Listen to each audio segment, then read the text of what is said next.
அன்பார்ந்த சகோதர சகோதரிகளே, தாய்மார்களே, பெரியோர்களே, இளைஞர்களே, பாரதிய ஜனதா கட்சியின் தூண்களாக விளங்கும் அனைத்து தொண்டர்களே, உங்கள் அனைவருக்கும் முதற்கண் என் வணக்கத்தை தெரிவித்து மேடையில் அமர்ந்திருக்கும் அனைத்து தலைவர்களையும் வணங்குகிறேன், வாழ்த்துகிறேன். எல்லோர் பேரையும் கூறியதாக கருத வேண்டும் என்று அன்போடு கேட்டுக்கொண்டு நேரத்தின் அருமை கருதி நம்முடைய மாநில தலைவர் விவசாயி பெற்ற மகன் திரு அண்ணாமலை அவர்கள் இன்றைக்கு பாரதிய ஜனதா கட்சியை வழிநடத்தும் இடத்தில் ஏகோபித்த ஆதரவோடு விளங்கிக் கொண்டிருக்கிறார். அவரை பொறுத்தவரை அவர் வந்த பிறகு கட்சியை பன்மடங்கு தமிழக அளவில், இந்திய அளவில் தமிழ்நாடு பிஜேபியை அறியப்படுத்தி இருக்கிறார். அது நிச்சயமாக நாம் வரவேற்க வேண்டிய ஒன்று. வாக்கு சதவீதம் பன்மடங்கு உயர்ந்திருக்கிறது.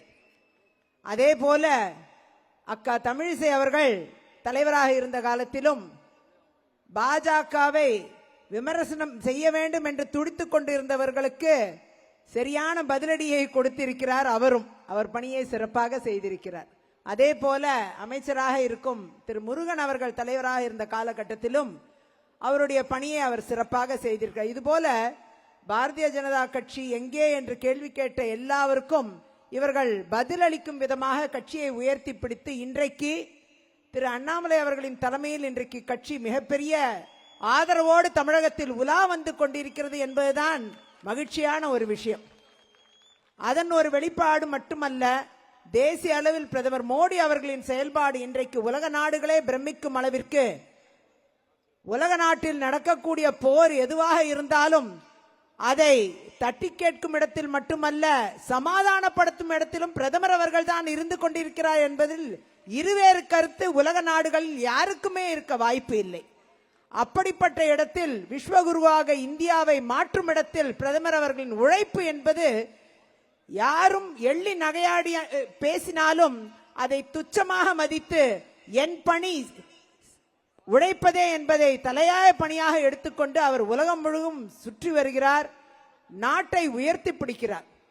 அப்படி இன்றைக்கு பிரதமர் அவர்களை நீங்கள் எடுத்துக்கொண்டீர்களானால் யூனிஃபார்ம் சிவில் கோட் வர வேண்டும் என்று அவர் தெளிவாக இருக்கிறார். அதை இந்த சுதந்திர தின விழா உரையில் அவர் தெளிவாக கூறியிருக்கிறார். செக்குலர் சிவில் கோட் என்ற அந்த வார்த்தையை கூட மாற்றி அவர் தெளிவாக சொல்லி இருக்கிறார். செக்குலர் சிவில் கோட் என்றால் யாருக்கும் கோபம் வர வேண்டிய அவசியமே இல்லை. எல்லோருக்கும் ஏற்புடைய ஒரு சிவில் கோடை நாம் அமைக்க வேண்டும் என்பதை தெள்ள தெளிவாக கூறியிருக்கிறார். அதில் இஸ்லாமியர்களும் ஏற்றுக்கொள்ளும் வண்ணமாக தான் அந்த சிவில் கோடு இருக்கும் என்பதில் இருவேறு கருத்து இல்லை. நாடே வரவேற்கக்கூடிய ஒரு விஷயத்தை அவர் செய்யவிருக்கிறார். அதுபோல பொருளாதார ரீதியாக இன்றைக்கு நடுத்தர மக்களும் பயன்பெறும் அளவிற்கு அம்மையார் நிர்மலா சீதாராமன் சிறப்பான ஒரு பட்ஜெட்டை இந்த முறை வழங்கி இருக்கிறார். அதற்கு நாம் எல்லாம் நிச்சயமாக நாடே திரும்பி பார்க்கக்கூடிய அளவிற்கு நடுத்தர மக்களை உயர்த்தி பிடித்த ஒரு பட்ஜெட் என்றால் அது இந்த பட்ஜெட் தான். இதற்கு முன்னால் எது நடந்திருந்தாலும் சரி, இந்த தடவை உள்ளார்ந்து போய் நாம் பார்க்க வேண்டும். ஒவ்வொரு ஷரத்துக்களும் அவ்வாறாக அமைந்திருக்கிறது. அப்படி பல்வேறு விஷயங்களை செய்திருக்கிறார்கள். இதையெல்லாம் பார்த்து நிச்சயமாக இதெல்லாம் என்ன ரொம்ப கவர்ந்திருக்கு, அதுல மாற்று கருத்து இல்லை. நான் ஒரு வழக்கறிஞர், உச்ச நீதிமன்ற வழக்கறிஞர். என்னை பொறுத்தவரை சில விஷயம் என்னை கவர்ந்தால் மட்டுமே நான் அதில் ஈடுபடுவேன். நான் அந்த மாதிரி ஒரு கேரக்டர். 3 முறை சட்டமன்ற உறுப்பினராக தேர்ந்தெடுக்கப்பட்டு இன்னும் 2 வருஷம் டேர்ம் இருக்கிறதையும் விட்டுட்டு பிஜேபி கட்சியில இருக்கணும்னு வந்திருக்கிறேன். எந்த எதிர்பார்ப்பும் இல்லாமலாம் வரல, எதிர்பார்ப்போட தான் வந்திருக்கேன். சரிங்களா? எல்லாரும் அப்படி நினைச்சுக்கிட்டீங்கன்னா தப்பு. நல்லா உழைக்கணும், கட்சியை அடுத்த கட்டத்துக்கு நகர்த்தி கொண்டு போனோம் அப்படிங்கிற எதிர்பார்ப்போட வந்திருக்கேன். அதற்கு என்ன தேவை? ஏதோ ஒரு பதவி தேவை. 6 மாசம் ஆயிடுச்சு, பிரச்சனை இல்லை. நீங்களாம் இருக்கீங்க, எல்லாரும் பேசி எனக்கு எல்லாம் நல்லது பண்ணுவீங்க. ஆனா அதே நேரம் நிச்சயமாக என்னை போன்றவர்களின் பணியை பாரதிய ஜனதா கட்சி நிச்சயமாக பயன்படுத்தும். அதில் இருவேறு கருத்து இல்லை.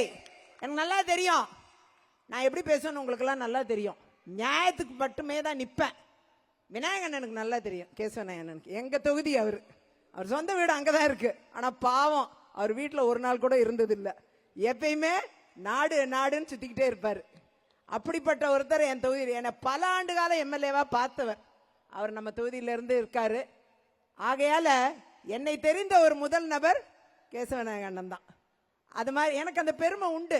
என்னன்னாலும் சில விஷயங்களை நாம சொல்லணும். அதே மாதிரி நம்முடைய தலைவர் மாநில தலைவர் அண்ணாமலை தம்பி அவர்கள் எப்பயுமே எனக்கு அக்கா உங்களை மாதிரி ஒரு தியாகம் பண்ணிட்டு நம்ம கட்சியில வந்து இருக்கிறவங்க ஒருத்தர் கூட கிடையாதுக்கா. நிச்சயமா உங்களுக்கு என்ன உண்டோ அந்த அங்கீகாரம் வரும். நீங்க நிச்சயமா நல்ல ஒரு பணியில கட்சிக்காக நீங்க இப்பயும் நீங்க வேலை பார்த்துட்டு இருக்கீங்க கட்சிக்காக. அதுல இருவேறு கருத்து இல்ல.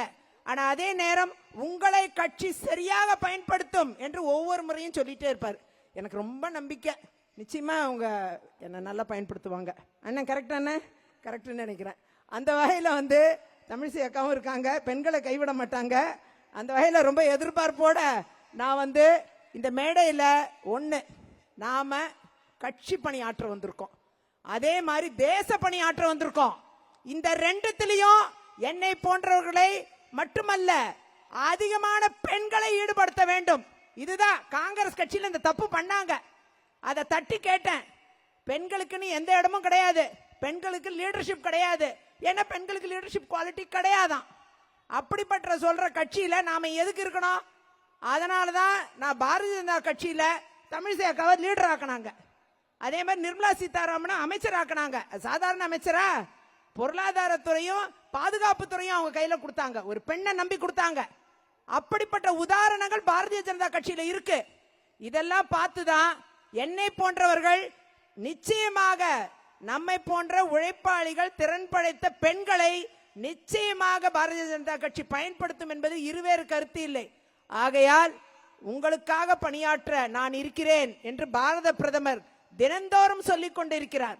அவருடைய கனவு இந்த நாடை மிகப்பெரிய விஸ்வகுருவாக உலகின் நாடுகளுக்கெல்லாம் நாடாக மாற்ற வேண்டும். அவருடைய சிந்தனையில் நாம் எல்லாம் இணைந்து பயணிக்க வேண்டிய தூரம் என்பது வெகு தூரத்தில் இல்லை. நிச்சயமாக தமிழ்நாடும் மிகப்பெரிய உச்சத்தை அடையும். கட்சி நல்லா வளர்க்கணுங்க. கட்சி வளர்க்கறதுக்கு நம்ம கட்சியை நம்ம வளர்க்கணும். கூட்டணி கட்சி முதுகுல சவாரி பண்ணிக்கிட்டு கட்சி வளர்க்க முடியாது. எனக்கெல்லாம் அந்த தெளிவு இருக்கு. நீங்க காங்கிரஸ் கட்சியில அதே தப்பு. கூட்டணி கட்சி முதுகுல மட்டும் சவாரிப்பாங்க. அப்பப்ப சீட்டு வந்த உடனே நின்று ஜெயிச்சு போயிருவாங்க. அவ்வளவுதான். அங்க எப்படி மக்கள் பணி இருக்கும்? இந்த கூட்டம் இருக்குமா? இருக்காது.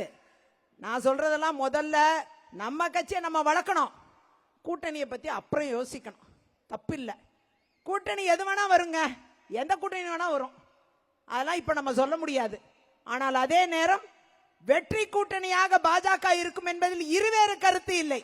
நிச்சயமாக வருங்காலம் என்பது பாரதிய ஜனதா கட்சியின் மிகப்பெரிய ஆளுமை என்பது தமிழகத்தில் தன்னுடைய நிலைப்பாட்டை நிலைநிறுத்தும் என்பதில் இந்த முறையே நிரூபிச்சிருக்கோம். வரக்கூடிய சட்டமன்ற தேர்தலும் நாம் மிகப்பெரிய கூட்டணியாக அமைத்தோ அமைக்காமலேயோ எப்படி இருந்தாலும் சரி பாரதிய ஜனதா கட்சி வெறும் வாக்கு சதவீதமாக இருக்காது, ஓட்டுகளாக மட்டும் இருக்காது, சீட்டுகளாக மாறும் என்பதில் நம் உழைப்பின் மூலமாக சாதித்து காண்பிக்க வேண்டும் என அன்போடு கேட்டுக்கொண்டு விடைபெறுகிறேன்.